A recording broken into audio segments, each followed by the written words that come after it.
Oke, kita mulai dengan sebuah pengamatan yang terus terang cukup penting. Ini bukan pelajaran ya, anggap aja ini sebuah catatan yang mendesak. Terutama buat mereka yang mungkin sudah lama sekali datang, tapi jangan-jangan belum pernah benar-benar tiba. Nah, ini dia pertanyaannya. Pertanyaan yang tajam, langsung ke inti, pertanyaan yang harusnya bikin kita berhenti sejenak dan benar-benar merenung. Karena ini bukan soal seberapa sering kita hadir secara fisik, tapi apakah hati kita juga ikut hadir? Soalnya, ada sebuah fenomena yang cukup aneh di zaman kita sekarang ini.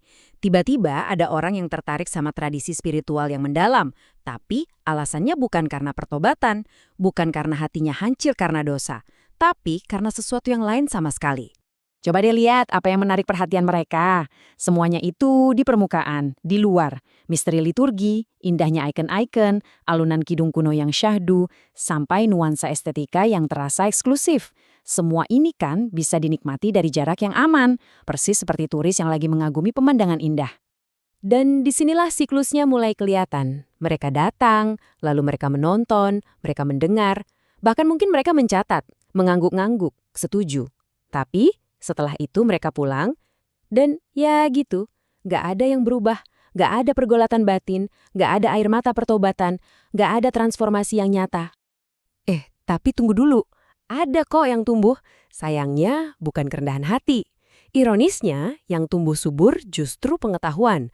Dan tahu nggak, pengetahuan kalau tanpa praktek itu bisa jadi racun, bisa jadi alat buat kesombongan yang paling halus, yaitu merasa lebih unggul secara intelektual. Nah, ini gambaran yang jelas banget soal dua mentalitas yang berbeda. Dua dunia yang terpisah, jujur aja.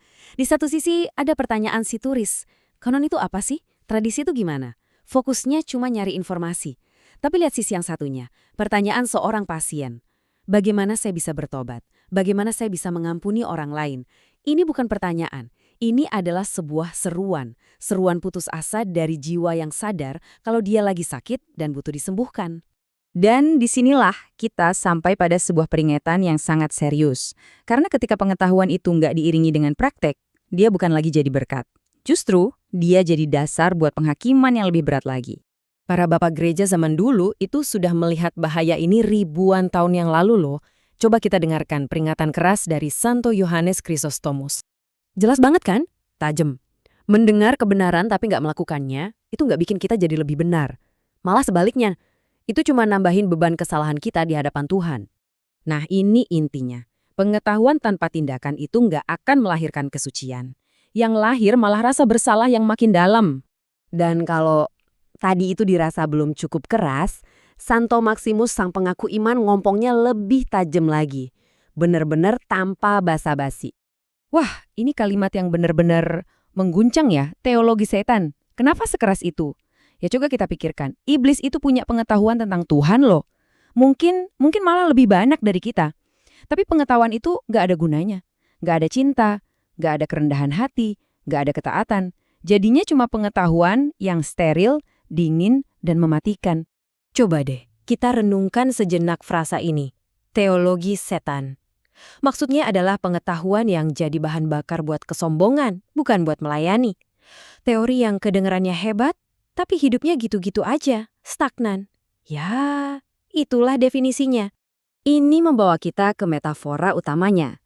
Jalan spiritual yang sejati itu bukan sebuah museum yang bisa kita kunjungi dan kagumi dari jauh. Bagi seorang turis, inilah tempatnya. Sebuah museum, aman, rapi, tertata. Tempat kita bisa mengamati artefak-artefak pengetahuan dari balik tali pembatas. Semuanya bisa dikendalikan.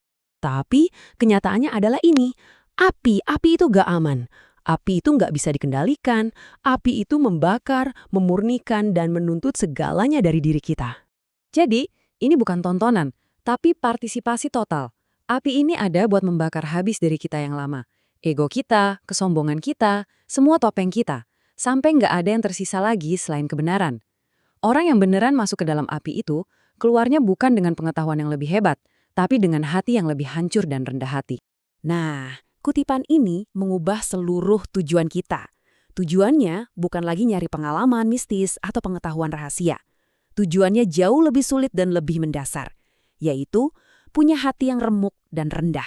Dan Santo Ignatius juga menegaskan hal yang sama. Menjadi sesuatu itu jauh lebih berharga daripada cuma berbicara tentangnya. Tradisi ini gak butuh lebih banyak komentator atau pengamat. Tradisi ini butuh saksi hidup. Oke, jadi semua ini mengerucut ke satu hal. Sebuah tantangan pribadi yang sangat mendesak. Pertanyaan yang harus kita jawab dengan sejujur-jujurnya di hadapan diri kita sendiri. Sebenarnya untuk apa Anda di sini? Apakah untuk mengoleksi fakta-fakta, kutipan-kutipan indah dan estetika yang menarik? Atau Anda datang sebagai orang sakit yang sangat butuh untuk disembuhkan? Apa tujuan utama Anda? Jadi ahli dalam berdiskusi dan jago berdebat? Atau untuk benar-benar diubahkan menjadi perwujudan hidup dari kebenaran yang Anda yakini dengan sepenuh hati? Dan inilah pertanyaan yang paling pamungkas. Anda mungkin sering hadir di tempat ini, tapi pernahkah Anda benar-benar masuk?